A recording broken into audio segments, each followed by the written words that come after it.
We're gathered here to celebrate your marriage, Travis and Camille, on this day of December 4th, 2020. You have chosen to seal your love together through spoken words, prayers, and the sharing of symbols.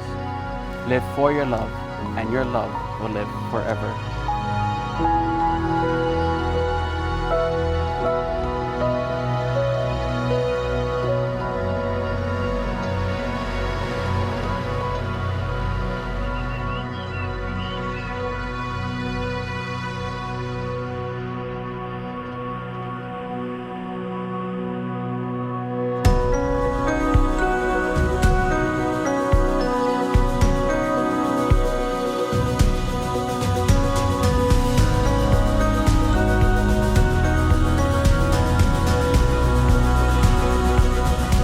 Travis and Camille, remember this beautiful day here in Kaanapali, Maui, with joy and with thanksgiving.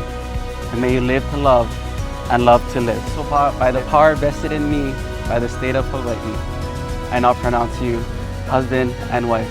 Travis, you may now kiss your bride.